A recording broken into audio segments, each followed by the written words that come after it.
Hello friends, welcome to my channel knowledge Guru पल 007। तो फिर मैं एक नया वीडियो के साथ आज शुरू करता हूँ। तो देखिए, हम लोग के अभी 1 जुलाई 2022 से दो सेक्शन टीडीएस का नया एप्लीकेबल होने वाला है। जो 2022 का फाइनेंस बिल एक्ट में इसको इफेक्टिव के लिए ये नोटिफिकेशन जारी किया गया था। देखिए, in the finance bill 2022 government has inserted a new section in the Income Tax Act 1961 Section 194 are applicable with effect from 1 July 2022। उसमें 194 भी है और एक 194S, ये दोनों एक्ट 1 जुलाई से ये लागू हो जाएगा। तो ये जो दो टीडीएस के बारे में हम लोग थोड़ा समझ लेते हैं। तो देखिए, इसमें क्या बोला गया है 194 का बारे में पहले हम लोग सोचते हैं।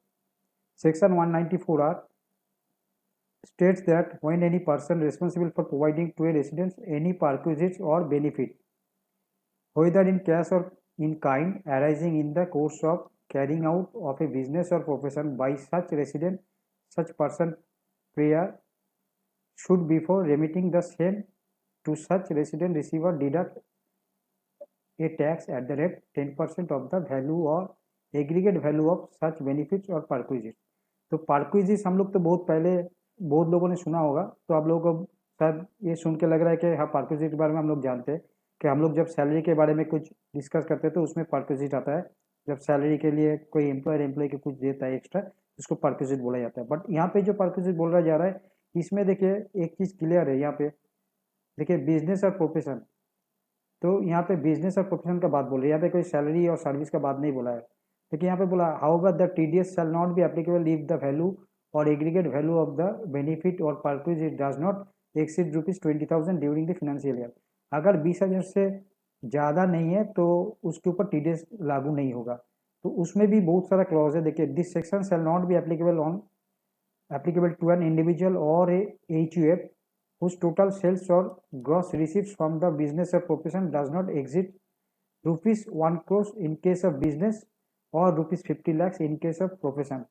अगर कोई प्रोफेशन में है तो उसका 50 लाख से ज़्यादा उसका अगर अर्निंग नहीं है कोई फिनेंशियल ईयर में तो उसके ऊपर ये लागू नहीं होता। और अगर कोई बिजनेसमैन है जिसका business not exist to 1 crore, तो उसके ऊपर भी ये सेक्शन लागू नहीं होता। बट उससे ज़्यादा अगर होगा तो ये सेक्शन लागू हो जाएगा। अब हम लोग थोड़ा इसके एग्जाम्पल में समझ लेते हैं कि ये परक्विजिट को कैसे, मतलब ये लागू कैसे करते हैं। तो इसके हम लोग एक एग्जाम्पल ले लेते हैं। एग्जाम्पल के तरह मान के चलिए कि देखिए new section 194 R with the help of an example, मैं एक एग्जाम्पल के दिखा रहा हूँ। Say for instance mister Arth is a businessman engage in a trading of high end electronics items. मतलब मिस्टर आर्थ जो है उसका एक बिजनेस है। In one of his business meets in another city, he comes across a big wholesale supplier, say Mr. Sasti, for procurement of electronics item for his business। तो मतलब mister आर्थ का बिजनेस में मिस्टर शास्त्री को जो business के लिए बोला तो उसको कुछ मतलब उनके साथ ट्रांजैक्शन कर रहा है। तो turnover of mister Shastri from his wholesale business in the immediately preceding year was ₹2.5 crore, जिसका लास्ट मतलब जो इमीडिएटली प्रीसीडिंग मतलब लास्ट प्रीसीडिंग ईयर में उसका बिजनेस का जो वैल्यू था 2.5 करोड़ दिखा रहा है। तो मिस्टर आर्थ request mister Shastri for giving a discount in his purchase, but instead of giving a discount, Mr. Sasti sponsored the five-star hotel accommodation and convinced of Mr. R and also gift him a Rolex watch in order to develop friendly business relationship। तो उस time में क्या क्या mister आप जब mister सासी को request किया कुछ डिस्काउंट देने के लिए, बट वो डिस्काउंट क्या, यहाँ पे देखिए कैश और काइंड दोनों का बात बोल रहा है। तो वहाँ पे क्या दिखा रहा है, काइंड में जो डिस्काउंट दिया देखिए, but instead of giving a discount mister Sasi sponsor the 5-स्टार होटल एकोमोडेशन। उसको 5-स्टार होटल का एकोमोडेशन दिया गया, कन्वेंस दिया गया, और उसके बाद क्या किया, also gift him a Rolex watch in order to develop friendly business relation. तो और एक परचेज में क्या दिया, रोलेक्स वॉच भी दिया गया। So mister Arth makes the procurement of electronics item from mister Sasti at the regular price but simultaneously enjoy the perks of free 5-star hotel accommodation, convenience and the Rolex watch। तो अभी five-star hotel accommodation का convince and Rolex watch जो purchase लिया है उसके case में अभी जो वैल्यू बनता है उस वैल्यू के ऊपर 194 आर लागू होता है। In this new section 194 such benefits और परचेज लाइक फ्री एकोमोडेशन, क्योंकि इसलिए लागू होता है क्योंकि उसका जो बिजनेस है वो 1 करोड़ एक्सिस्ट कर गया 2.5 करोड़ से, तो उसमें तो लागू हो जाता है। क्योंकि 1 करोड़ का अगर नीचे होता तो बिजनेसमैन के लिए ये लागू नहीं होता, बट 2.5 करोड़ उसका प्रीसीडिंग ईयर्स का दिखा रहा है यहाँ पे, immediately preceding year over rupees 2.5 crore, तो उसमें ये लागू होगा। Conveyance and gifted Rolex watch in our example are available to be considered as benefits or packages which have been provided by Mr. Sastry to Mr. Arth. In lieu of the discount, so such benefits or parts are having a direct nexus with the wholesale business of Mr. Sastry in our example.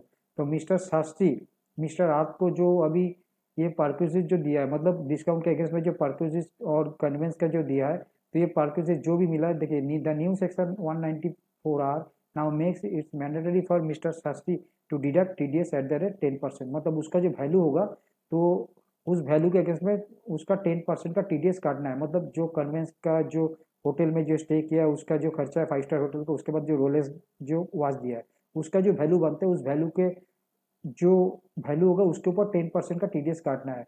In the name of mister pan of mister आर्थ, mister आर्थ का नाम में उसका pan के against में ये TDS काट लेना है on the value of gifted Rolex watch and the sponsors 5-star accommodation and conveyance. Since the value of this benefits of purchase is in excess of the prescribed threshold limits of rupees 20,000 in a year, तो इसमें भी जो clause है 20,000 के ऊपर होना चाहिए, ये जो परचेज दिया है तो उससे ऊपर अगर होता तो 10% के TDS उसको काटना है। In this example since mister Shastri is providing this benefits in kind only and as such there is no money consideration against which is stipulated TDS under section 194। देखिए यहाँ पे कैश का बात नहीं बोला, यहाँ पे काइंड में, मतलब कैश और काइंड जो भी होगा। तो पहले क्या होता था, अगर हम लोग कैश और काइंड लेते थे हम लोग TDS को उसमें मतलब जो पार्टिसिपेट मिलते हैं हम लोग तो शो नहीं करते थे। बिजनेसमैन का यहाँ पे जो दिखा रहा है, यहाँ पे सैलरी का बात नहीं है, यहाँ पे बिजनेस और प्रोफेशन का बात हो रहा है। तो बिजनेस प्रोफेशन में जो भी डिस्काउंट मतलब अपने क्लाइंट को दिया गया है उसके ऊपर अगर वो 20,000 से ज़्यादा हो गया तो उसके ऊपर TDS काटना है। देखिए under section 194 may be deducted, so Mr. Sastry will have to pay TDS amount at the rate 10% on the value of such benefits or parks in the form or gifted Rolex watch and sponsored hotel accommodation and conveyance out of his own pocket। तो I hope कि ये 194R का जो TDS काटने का जो मतलब पार्क्यूजेस और जो मतलब कैश और काइंड का जो बात बोला गया ये आप लोगों को समझ में आ गया है। तो उसमें जो मतलब कौन कौन लोग एप्लीकेबल होता है, किसके ऊपर लागू नहीं होता, ये भी मैं पहले ही बोल दिया। अगर बिजनेस प्रोफेशन का होगा कोई इंडिविजुअल यूट्यूब जिसका प्रीसीडिंग द ईयर्स उसका बिजनेस का वैल्यू अगर 1 करोड़ से ज़्यादा नहीं होगा तो that time it will not be applicable for us business. And profession में होगा तो अगर 50 लाख नहीं क्रॉस करते तो उसके ऊपर भी लागू नहीं होता। और सबसे बड़ा बात है कि वो पार्क्यूजिस जो देगा वो पार्क्यूजिस का वैल्यू 20,000 से एक्सीड होना चाहिए, तभी वो जाके 10,000 काटना है। अब उसके बाद हम लोग समझ लेंगे कि 194S के बारे में हम लोग थोड़ा समझेंगे। 194S में क्या है। 194S जो है 194S देखिए in respect of new section 194S the sale and purchase of cryptocurrencies usually takes place at the crypto exchange, just like a stock exchange where the identity of the buyer and seller is not revealed. So in such cases, how it will be possible for the buyer to deduct TDS in the name of the seller or such virtual digital assets. In such cases, whether the crypto exchange will be required to deduct TDS। तो पहले क्या होता था, ये अभी trade जो हम लोग ऑनलाइन ट्रेड जो छोटा छोटा जो भी वर्चुअल डिजिटल एसेट में जो इतना भी ट्रांजैक्शन होता है उसके ऊपर भी गवर्नमेंट ने अभी TDS लागू कर दिया जिसमें 194S आता है। The current definition of virtual digital asset in the newly propose section 247 है in the income tax act excludes foreign currency. मतलब पहले का जो सेक्शन था उसके इनकम टैक्स एक्ट में ये एक्सक्लूड था foreign currency from its ambit. The most commonly used crypto currency bitcoin has been recognised as a legal tender. ठीक है, तो ये इनकम टैक्स एक्ट जो था इनकम टैक्स एक्ट का बाहर था ये foreign currency from its ambit. The most commonly used crypto currency bitcoin has been recognised as a legal tender in the currency El Salvador with effect from 1/9/2021 as per the Wikipedia report जो भी बोल रहा है। तो ये पहले exclude था, but इसमें अभी जो भी ट्रेडिंग मतलब जितना भी बिजनेस होगा मतलब क्रिप्टो करेंसी चाहे जो भी बिटकॉइन जो भी आप लोग परचेस करते हैं लेन देन जो भी करते हैं तो अभी टैक्सेबल मतलब बिजनेस प्रोफेशन के हिसाब से ये देखा जाएगा। तो इसमें भी किस किस में एप्लीकेबल होगा किस किस में नहीं एप्लीकेबल होगा। तो पहले भी हम ऐसे बोल रहा था, देखिए ये एप्लीकेबल उन लोगों के लिए स्पेसिफाइड पर्सन कौन कौन है यहाँ पे देखिए दोनों दिखाया गया। TDS on purchase of virtual digital assets 194S किस पे लागू है, किस पे नहीं लागू होगा। तो एप्लीकेबल देखिए, स्पेसिफाइड पर्सन के मतलब 50,000 के ऊपर अगर ट्रांजेक्शन होगा तो ये एप्लीकेबल होगा, और नॉन स्पेसिफाइड जो पर्सन है उसके ऊपर 10,000 से ज़्यादा अगर होगा तभी आपके ऊपर ये 1% का जो टीडीएस है ये काटा जाएगा। तभी स्पेसिफाइड पर्सन कौन कौन है, स्पेसिफाइड पर्सन वही लोग है मतलब जो बिजनेस एंड प्रोफेशन के अंदर में नहीं आता है, पहला बात। और दूसरा क्या है, जिसका बट उसका लास्ट ईयर में मतलब लास्ट फाइनेंशियल ईयर में आप 1 करोड़ मतलब 1 करोड़ एक्सीड, और अगर कोई प्रोफेशन में होगा तो उसका 50 लैक्स है, तो स्पेसिफाइड पर्सन में आता है। और अदर देन जो भी है सब नॉन स्पेसिफाइड पर्सन को आएगा, तो उसके लिए 10,000 का ही लिमिट है, और स्पेसिफाइड पर्सन के लिए 50,000 का लिमिट है, और दोनों में ही 1% का टीडीएस काटा जाएगा। तो अभी जितना भी मतलब ऑनलाइन वर्चुअल एसेट्स में जो भी ट्रेडिंग करते सभी का ये ट्रेडिंग में अभी टीडीएस लागू कर दिया जाएगा। ये दोनों सेक्शन जो 194R 194S ये दोनों सेक्शन का विल फ्रॉम 1 जुलाई 2022। तो आई होप कि जो आप लोगों को अच्छा लगे, वीडियो को लाइक जरूर कर देना, ज़्यादा शेयर करना। चैनल में अगर नया है तो चैनल को सब्सक्राइब करके बेल आइकन को क्लिक कर देना कि वीडियो का नोटिफिकेशन आप लोगों के पास पहले आ जाए।